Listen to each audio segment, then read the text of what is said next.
Mari kita memulai dengan kitab Mazmur pasal 33 yang menjadi bagian untuk kita di hari ini. Saudara-saudara yang Tuhan Yesus Kristus kasihi, kitab Mazmur pasal 32, kitab Mazmur pasal 32, saya akan baca untuk kita semua kitab Mazmur pasal 32 ayat 1 sampai dengan ayat yang ke-11. Demikian Mazmur 32, kebahagiaan orang yang diampuni dosanya. Dari Daud, nyanyian pengajaran. Berbahagialah orang yang diampuni pelanggarannya, yang dosanya ditutupi. Berbahagialah manusia yang kesalahannya tidak diperhitungkan Tuhan, dan yang tidak berjiwa penipu. Selama aku berdiam diri, tulang-tulangku menjadi lesu, karena aku mengeluh sepanjang hari. Sebab siang malam tanganmu menekan aku dengan berat. Sumsumku menjadi kering seperti oleh teriknya musim panas. Dosaku kuberitahukan kepadamu dan kesalahanku tidaklah kusembunyikan. Aku berkata, aku akan mengaku kepada Tuhan pelanggaran-pelanggaranku, dan Engkau mengampuni kesalahan karena dosaku. Sebab itu hendaklah setiap orang saleh berdoa kepadamu selagi Engkau dapat ditemui. Sesungguhnya pada waktu banjir besar terjadi, itu tidak melandanya. Engkaulah persembunyian bagiku, terhadap kesesakan Engkau menjaga aku. Engkau mengelilingi aku sehingga aku luput dan bersorak. Aku hendak mengajar dan menunjukkan kepadamu jalan yang harus kau tempuh. Aku hendak memberi nasihat, mataku tertuju kepadamu. Janganlah seperti kuda atau bagal yang tidak berakal, yang kegarangannya harus dikendalikan dengan tali les dan kekang. Kalau tidak, ia tidak akan mendekati engkau. Banyak kesakitan diderita orang fasik, tetapi orang percaya kepada Tuhan dikelilinginya dengan kasih setia. Bersukacitalah dalam Tuhan dan bersorak-soraklah, hai orang-orang benar. Bersorak-soraklah, hai orang-orang jujur. Di ayat yang ke-11 bagian akhir ini, itu yang kemudian ditulis dalam nyanyian puji-pujian. Bersorak-sorai orang-orang benar yang dalam Tuhan. Bersorak-sorai orang-orang benar yang dalam Tuhan. Nah, itu nyanyian yang dikutip dari ayat 11. Saudara-saudara yang Tuhan Yesus Kristus kasihi, saya belajar dan menemukan kitab Mazmur pasal 32 ditulis dalam situasi seperti apa. Nah, kitab Mazmur pasal 32 itu ditulis oleh Raja Daud sebagai pengakuan dosa dan perasaan setelah ia berjumpa dengan Nathan, atau setelah Nabi Nathan datang memperingatinya akibat kesalahan yang ia lakukan dengan Batseba, atau akibat perselingkuhannya dengan Batseba, perzinahannya dengan Batseba, lalu kemudian ia membunuh suami dari Batseba yang adalah salah satu tentaranya. Nah, saudara-saudara yang Tuhan Yesus Kristus kasihi, itu yang menjadi latar belakang dari penulisan kitab Mazmur pasal 32 dalam pengalaman di 2 Samuel, pengalaman Raja Daud dalam 2 Samuel pasal 11 dan pasal 12. Di 2 Samuel pasal 11 itu bercerita tentang bagaimana Raja Daud terpikat dengan kecantikan dari Batseba, lalu kemudian merencanakan kejahatan terhadap suami Batseba. Lalu di pasal yang ke-12 adalah akibat dari perbuatan dari Raja Daud, anak yang dikandung oleh Batseba itu meninggal, dan Nabi Nathan memperingati Raja Daud tentang perilaku yang ia lakukan atau kesalahannya, dan kemudian kita melihat bagaimana Tuhan mengasihaninya dan Tuhan mengampuni Raja Daud. Nah, itu latar belakang dari kitab Mazmur pasal 32. Dan dalam kitab Mazmur pasal 32 berhubungan dengan kebahagiaan dosa yang diampuni, maka kita akan belajar bersama-sama dalam bagian ini sebagai doa ucapan syukur. Dan doa ucapan syukur itu berisi hal pengalaman tentang dosa. Karena itu kalau kita lihat di ayat 1 sampai dengan ayat 11, saya coba membagi bagian ini ke dalam 3 bagian, yaitu dosa yang diakui atau pengakuan dosa, dan dosa yang tidak diakui atau dosa yang disembunyikan. Lalu kemudian jangan berbuat dosa lagi.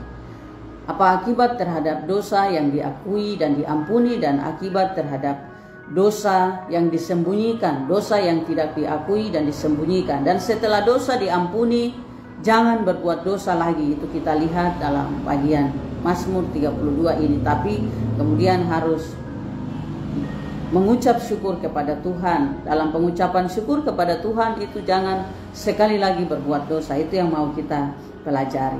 Nah, saudara-saudara, bagian yang pertama yang mau kita lihat sekarang adalah ketika dosa itu disembunyikan atau ketika dosa tidak diberitahukan, ketika dosa disimpan. Nah, apa yang menjadi akibat ketika dosa itu disembunyikan? Nah, ketika dosa disembunyikan, kita perhatikan ada pada ayat yang ketiga sampai dengan ayat yang keempat. Apa yang kita temukan pada ayat 3 dan ayat yang keempat selama dosa itu disembunyikan? Begini, selama aku berdiam diri, tulang-tulangku menjadi lesu karena aku mengeluh sepanjang hari. Jadi yang pertama dari pihak kita, kalau manusia menyembunyikan dosanya atau menyimpan dosanya, maka apa yang ia alami? Tentu saja yang ia alami adalah beban. Jadi itu perhatikan di ayat yang ketiga itu. Dan beban itu mengakibatkan penyakit. Selama aku berdiam diri, tulang-tulangku menjadi lesu. Tulang-tulangku berhubungan dengan keadaan tubuh yang seperti sakit, lemah, tidak berdaya karena terbeban. Ada hal yang disimpan di dalam hati. Nah, ini kalau kita ingat kembali ke pelajaran kita kemarin di kitab Mazmur pasal 31, secara khusus di ayat yang ke-10 kemarin kita belajar bahwa ketika seseorang menyimpan penyakit, menyimpan sesuatu yang mengakibatkan dosa, maka bukan hanya secara psikis atau secara batin saja ia akan tertekan, tetapi juga berakibat kepada tubuhnya. Di ayat 10 dari Mazmur pasal 31 mengatakan bahwa meranalah jiwa dan tubuhku. Dan di sini di ayat yang keempat dikatakan tulang-tulangku menjadi lesu. Jadi saudara-saudara, menyimpan kesalahan, menyembunyikan kesalahan, menyembunyikan hal yang berdosa itu bisa berakibat terhadap tubuh kita, bukan hanya terhadap iman kita, bukan hanya terhadap perasaan-perasaan, pikiran-pikiran yang tidak tenang, tetapi juga akibatnya terhadap tubuh kita, bahwa kita akan mengalami situasi lemah, lesu, atau bahkan bisa jadi sakit penyakit. Karena itulah dalam pengalaman kita setiap hari dalam hidup sosial, secara khusus di orang Papua, biasanya kalau orang sakit berkepanjangan atau orang sakit lama, lalu kemudian dia tidak bersemangat untuk jalani kesakitan yang dihadapi, biasanya nasihat yang diberikan adalah segera mengaku dosa. Coba mengaku dosa. Ada dosa apa yang kau sembunyikan? Ada kesalahan apa yang kau simpan? Dan ini terhubung juga dengan pengajaran di dalam perjanjian baru bahwa setiap orang harus mengaku dosanya. Karena itulah waktu Tuhan Yesus menyembuhkan seorang lumpuh yang dibawa kepada Yesus dan diturunkan di depan Yesus, itu yang dilakukan oleh Tuhan Yesus pertama-tama adalah mengampuni dosanya. Yesus berkata kepada orang itu, dosamu diampuni. Jadi saudara, kalau dosa yang tersembunyi, kesalahan yang tersembunyi, hal-hal yang disembunyikan, itu akan juga punya akibat terhadap keadaan fisik. Di sini di Mazmur pasal yang ke-32 ayat 3 dikatakan tulang-tulangku menjadi lesu. Nah, lalu dikatakan aku mengeluh sepanjang hari. Jadi bukan hanya kemudian tulang-tulang atau tubuh jasmani saja, tapi juga dalam pikiran. Pikiran-pikiran itu juga membuat kita bisa mengeluh, tertekan, menyesal, takut, khawatir sepanjang hari bahwa dosa kita nanti diketahui oleh orang, kesalahan kita akan diketahui oleh orang, karena itu kesalahan dan dosa yang disembunyikan. Sehingga ada peribahasa yang mengatakan juga bahwa bangkai itu kalau disembunyikan atau ditutupi, pasti juga akan tercium baunya, akan ketahuan juga kesalahan itu. Jadi dosa itu jangan disembunyikan, dosa jangan ditutupi, karena pasti satu waktu tertentu akan diketahui juga dan berakibat kepada keadaan tubuh yang lemah, keadaan tubuh yang letih, keadaan tubuh yang lesu. Dan dosa itu, kesalahan itu akan membuat menjadi keluhan-keluhan karena akan mengejar kita sepanjang waktu. Orang tidak akan tidur tenang kalau ia melakukan salah. Orang tidak akan tidur tenang kalau ia melakukan hal yang berdosa.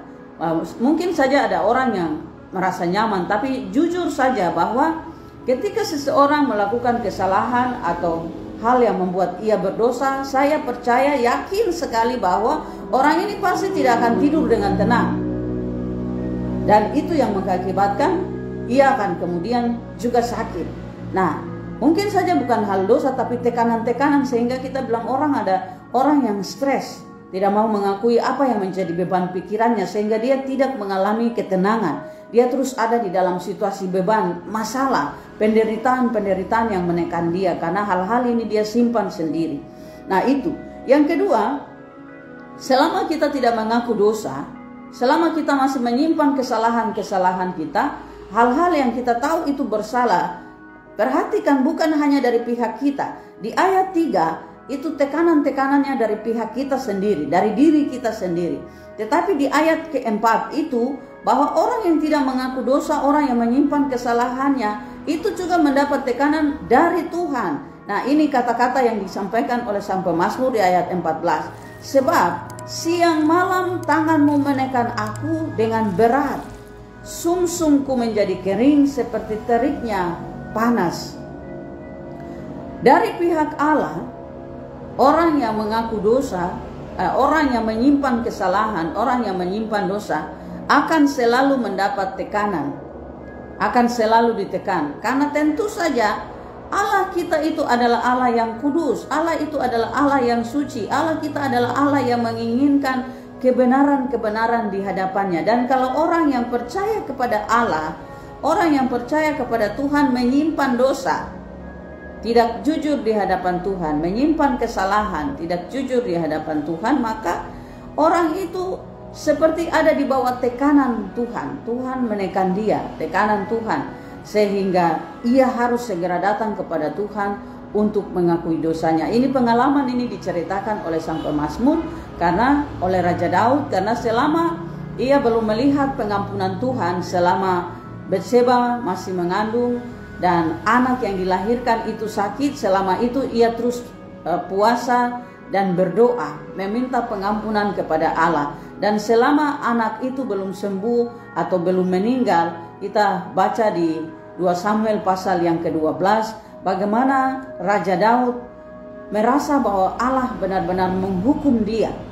Jadi di sini kita tahu bahwa Allah yang kita percaya, yang kita sembah itu adalah Allah yang Maha Kudus, Maha Suci, sehingga ketika kita melakukan kesalahan dan dosa sebagai orang yang percaya kepada Tuhan lalu tidak jujur kepada Tuhan, diam saja, maka sesungguhnya kita sendiri membuat diri kita ditekan oleh Tuhan. Tangan Tuhan itu menekan dengan berat.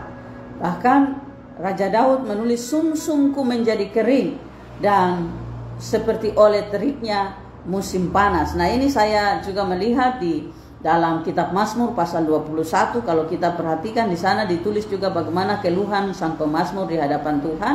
Secara khusus di ayat yang ke-16 dituliskan, kekuatanku kering seperti beling, lidahku melekat pada langit mulutku.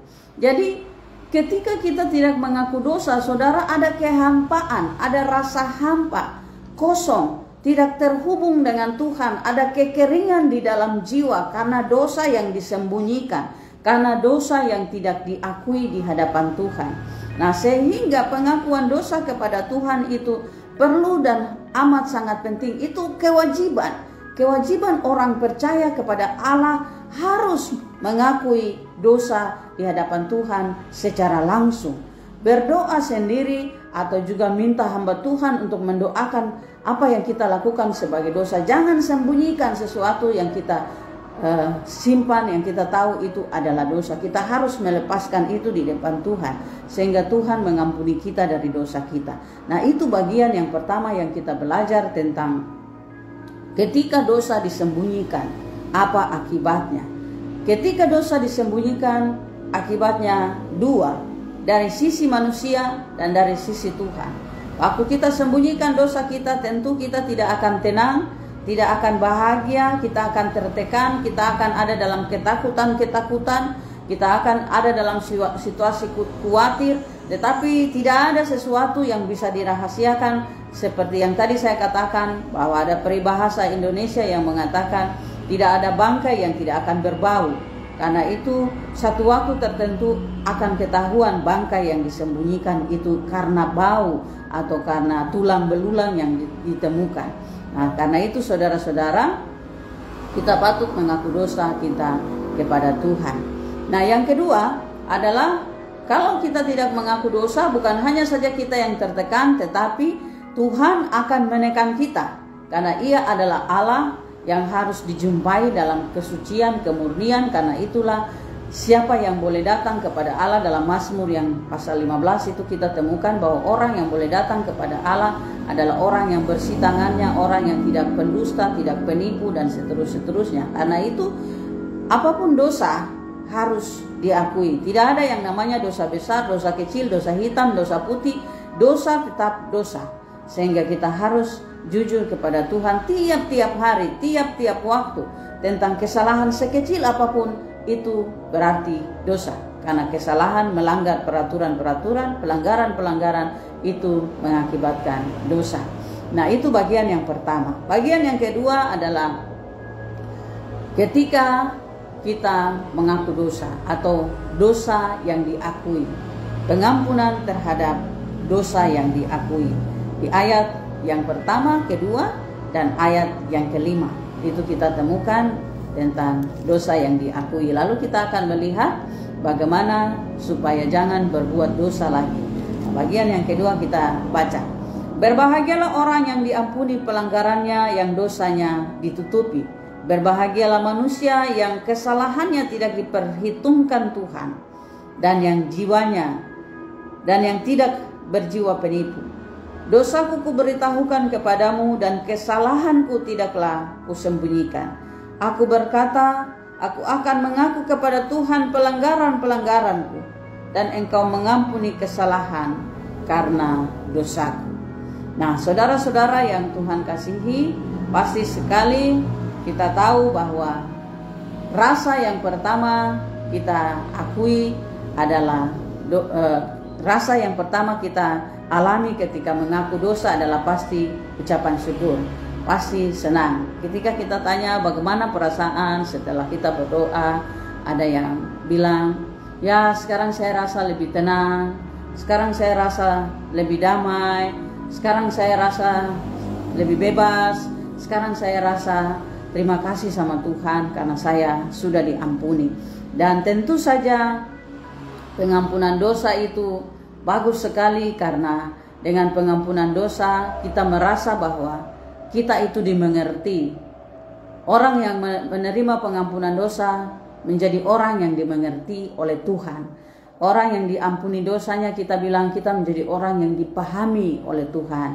Karena tentu saja salah itu tidak benar, tapi ketika diampuni itu kita dipahami, dimengerti oleh Tuhan dalam pengampunan dosa. Nah, saudara, mari kita perhatikan beberapa kalimat yang bagus, kata yang bagus sekali tentang pengampunan dosa, bagaimana kita menerima pengampunan dosa. Secara khusus kita melihat tentang kata tentang pelanggaran-pelanggaranku, karena pelanggaran-pelanggaranku, karena dosaku diampuni. Di ayat yang kedua diangkat, berbahagialah manusia yang kesalahannya tidak diperhitungkan Tuhan.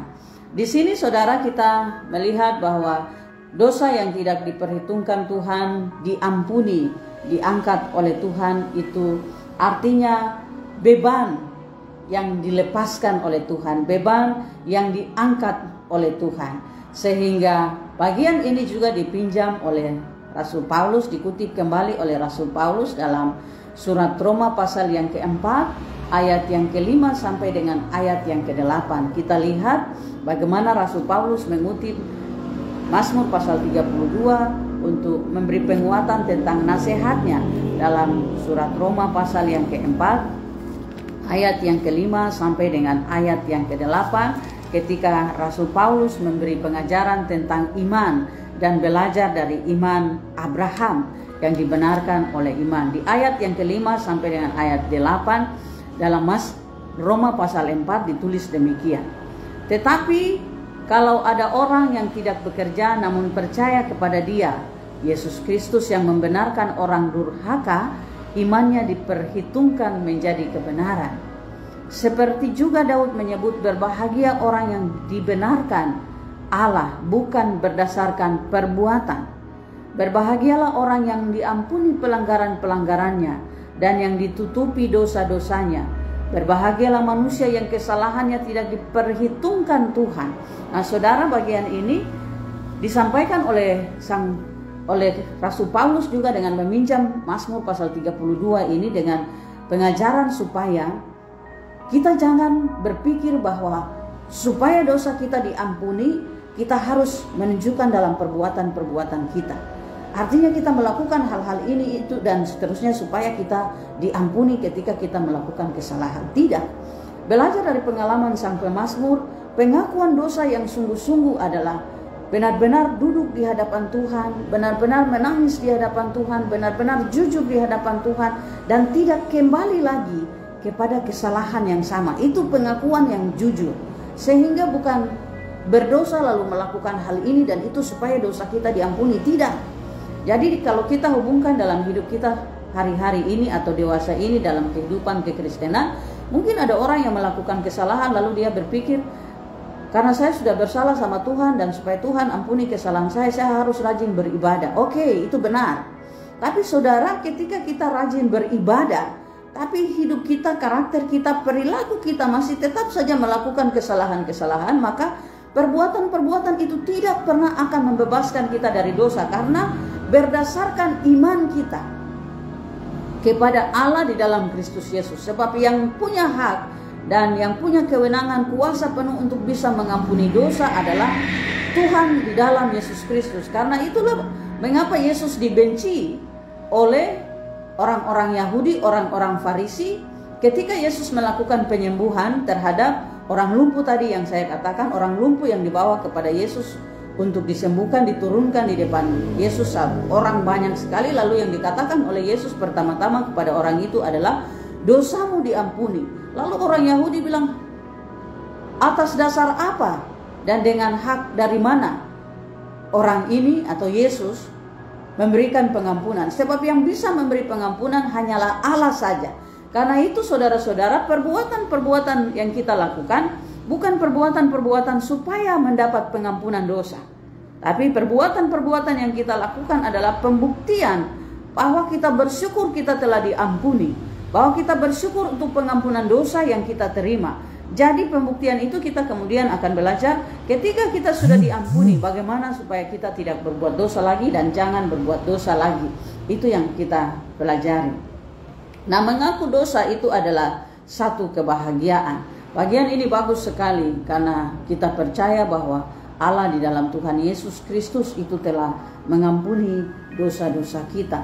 Bagian ini juga saya pinjam dari kitab Mazmur pasal 103. Kitab Mazmur pasal 103 tentang Allah Sang Pengampun yang selalu menjadi berita anugerah, berita pengampunan dosa bagi orang-orang yang mengakui dosanya dengan sungguh-sungguh kepada Tuhan. Kita melihat bagaimana Sang Pemazmur menulis dalam kitab Mazmur pasal 103 secara khusus di ayat yang ke-8 dan ayat yang ke-9 tentang bagaimana Allah itu mengampuni dosa-dosa kita.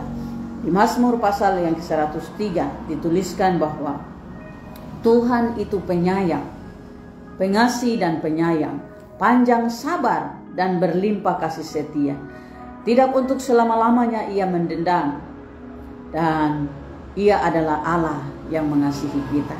Nah saudara, pembuktian dari Allah yang setia, Allah yang pengasih, Allah yang penyayang, Allah yang panjang sabar, itu sudah kelihatan di dalam Yesus Kristus Tuhan yang memberi pengampunan dosa bagi kita. Karena itu saudara-saudara yang Tuhan Yesus Kristus kasihi, pengakuan dosa itu kita harus lakukan secara terbuka dan jujur. Itu di bagian yang pertama tadi. Jangan kita sembunyikan. Kita harus terbuka kepada Tuhan dalam doa pribadi kita, kejujuran kita.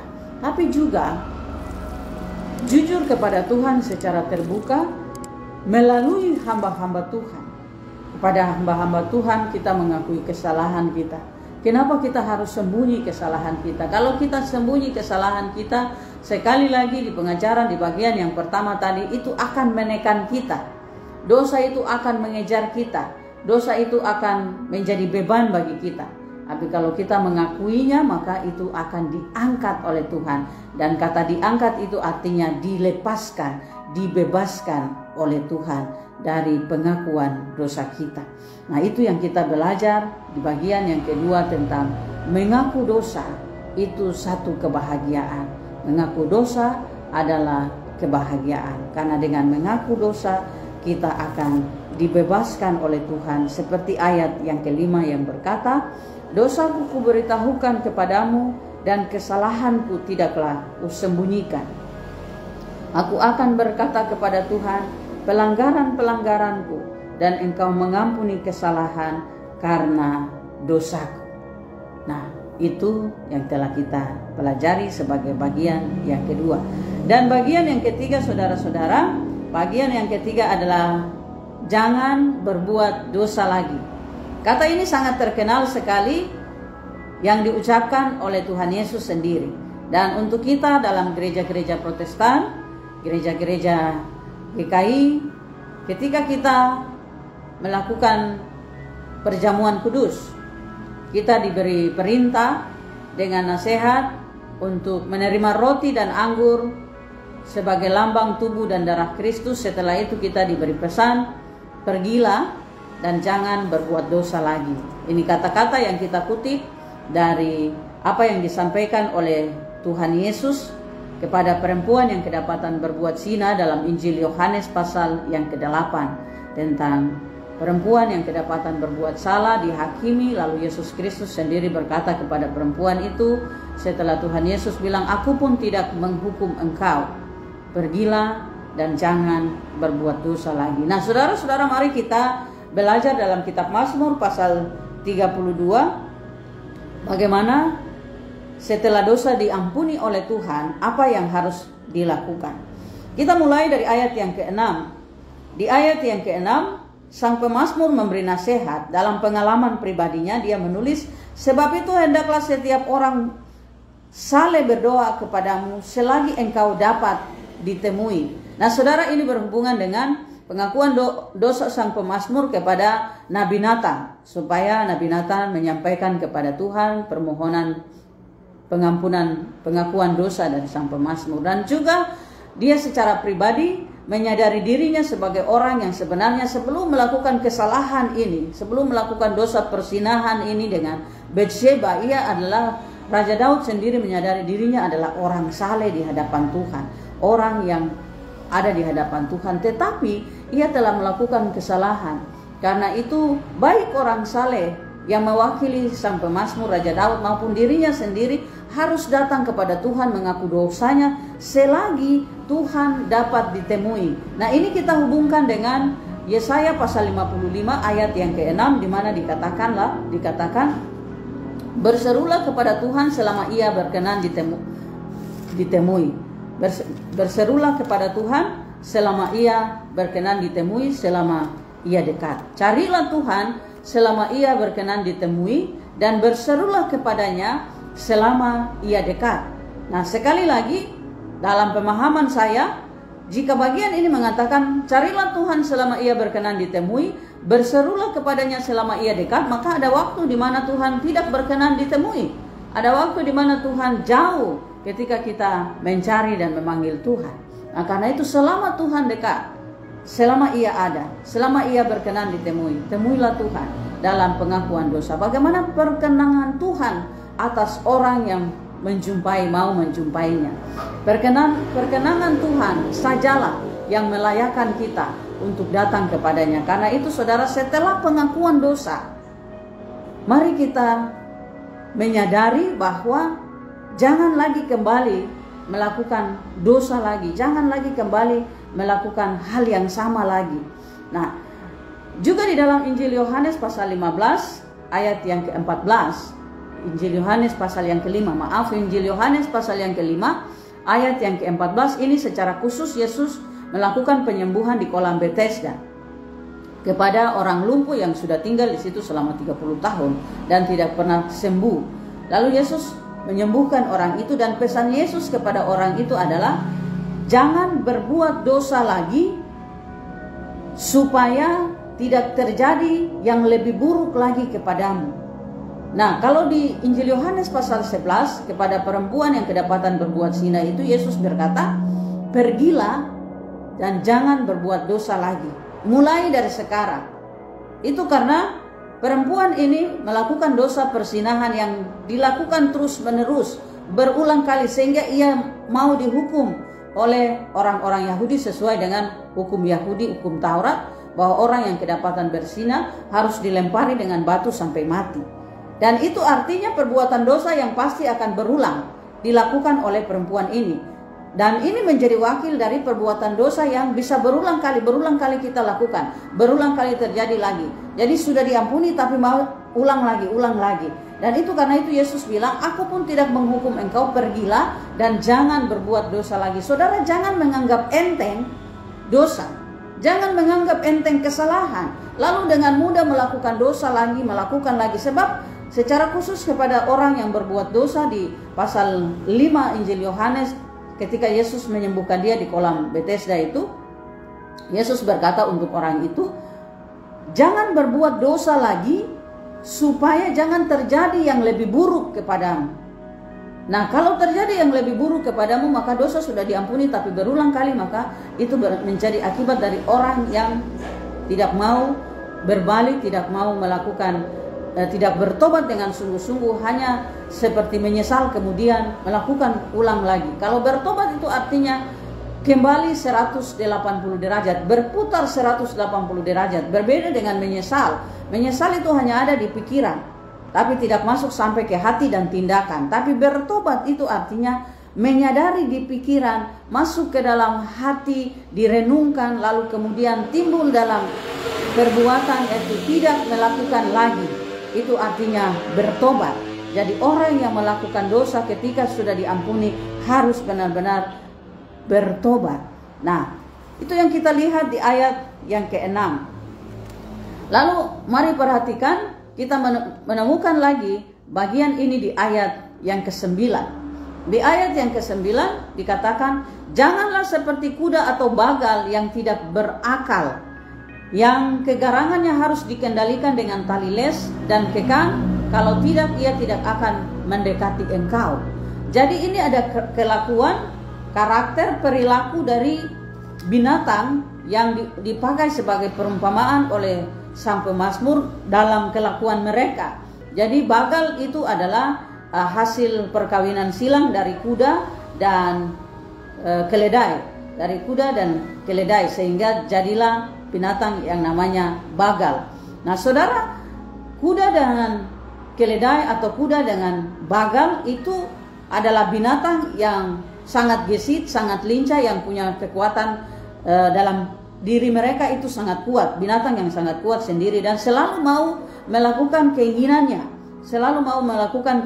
sendiri. Jadi ia berbuat sesuka hatinya, sesuka yang dia mau. Jadi di sini sang pemazmur mengatakan jangan seperti bagal atau ya kuda bagal dan kuda yang tidak berakal, karena mereka tidak punya akal pikiran, sehingga mereka melakukan segala sesuatu sesuai dengan keinginannya. Karena itulah harus dikekang, harus diikat dengan tali les supaya mengikuti kemauan dari sang tuannya. Nah, saudara-saudara yang Tuhan Yesus Kristus kasihi, kalau kita sudah mengaku dosa, kita sudah memberitahukan dosa kita di hadapan Tuhan, maka jangan kita kembali ke hidup hati yang keras, hati yang mau melakukan sesuatu sesuai keinginan kita sendiri, hati yang tidak taat, hati yang tidak mengikut apa yang kita tahu bahwa harus dilakukan dalam hal yang benar, tapi mau kembali melakukan hal yang sama, berulang kali melakukan hal yang sama, sehingga seperti binatang, bagal atau kuda, kita harus terus diajar, kita harus diberitahukan terus, diikat, dikekang untuk terus ditarik kembali kepada bagian yang kita mengerti untuk tidak melakukan kesalahan atau dosa. Nah, itu yang kita pelajari setelah kita melakukan dosa. Nah, saudara-saudara, di dalam Injil Yohanes surat 1 Yohanes pasal yang ketiga ayat yang ke-8. Kalau orang yang berbuat dosa terus. Barang siapa yang tetap berbuat dosa, ia berasal dari iblis. Jadi kalau orang yang sudah diampuni dosanya, orang yang sudah mengaku dosa, lalu kembali lagi melakukan dosa yang sama, terus melakukan dosa yang sama, maka ia adalah orang yang berasal dari iblis, bukan dari Tuhan. Ini orang yang hatinya itu adalah hati yang dikuasai oleh iblis. Nah, karena itu saudara-saudara, ketika kita melepaskan dosa kita terhadap Tuhan, mengakui dosa kita terhadap Tuhan, maka benar-benar hati kita juga harus dibersihkan oleh kita sendiri, harus melepaskan segala sesuatu yang mengakibatkan kita berdosa. Jangan kembali lagi. Ada orang yang bilang, ya karena saya manusia, jadi saya tidak bisa, saya jatuh lagi, salah lagi, ulang lagi. Nah saudara, itu artinya kita menghambakan diri kepada dosa. Dan kalau kita sudah mengaku dosa lalu menghambakan diri kembali lagi kepada dosa, maka perilaku kita sudah sama seperti bagal, kuda, dan bisa jadi seperti hewan yang tidak berakal. Karena bagal dan kuda adalah binatang yang tidak berakal, sehingga mereka itu melakukan lagi hal yang sama. Ada kekerasan hati untuk terus tetap tinggal di dalam dosa. Dan 1 Yohanes pasal 3 ayat 8 katakan, barang siapa yang tetap berbuat dosa, ia berasal dari iblis. Apakah saudara adalah orang yang berasal dari iblis? Tidak. Tentu saja kita adalah orang-orang yang dimiliki oleh Tuhan, hidup di dalam Tuhan. Nah karena itu saudara, kalau ada kesalahan yang sudah kita akui, tapi masih tetap kita simpan di dalam hati kita hal-hal tertentu, maka ingat bahwa saudara bukan berasal dari iblis. Kita bukan berasal dari iblis, kita berasal dari Allah. Dan kita menjadi orang-orang yang percaya kepada Yesus Kristus karena ditarik oleh Allah. Nah itu yang kita harus terima, yang harus kita pakai hari ini. Nah sehingga meskipun ada banyak orang yang hidup dalam penderitaan karena kefasikan mereka. Jadi kalau kemudian orang yang berbuat dosa lagi itu adalah orang fasik. Sudah mengaku dosa, diampuni, tapi terus hidup dalam kesakitan, penderitaan, berarti dia adalah orang yang seperti dikatakan oleh 1 Yohanes pasal yang ketiga itu, ayat yang ke-8, bahwa ia berasal dari iblis. Dan orang yang berasal dari iblis atau karakter yang berasal dari iblis itu adalah karakter kefasikan. Maka kalau mengalami lagi situasi penderitaan akibat dari dosa sendiri, maka itu karena saudara hidup dalam karakter perilaku kefasikan, hati tidak berakal seperti bagal dan kuda. Karena itu melakukan hal yang sama lagi, dan hidup terus di dalam kuasa dosa dan dikuasai oleh dosa. Nah sehingga orang-orang benar di ayat yang ke-6 dikatakan, selagi engkau Allah dapat ditemui, maka hendaklah setiap orang saleh berdoa kepada Allah selagi Allah dapat ditemui. Nah hari ini kita belajar dalam pengakuan dosa, dalam kebahagiaan orang yang diampuni dosanya. Yang pertama adalah jangan menutupi dan menyimpan dosa, karena akibatnya adalah untuk diri kita sendiri dan Allah tidak berkenan juga, dan Allah akan terus menekan orang yang menyimpan dosa mereka. Dan ketika kita datang kepada Allah dalam pengakuan dosa kita, mengakui dosa kita, apa yang kita temui, kita akan dibebaskan. Karena dosa itu diangkat, dilepaskan.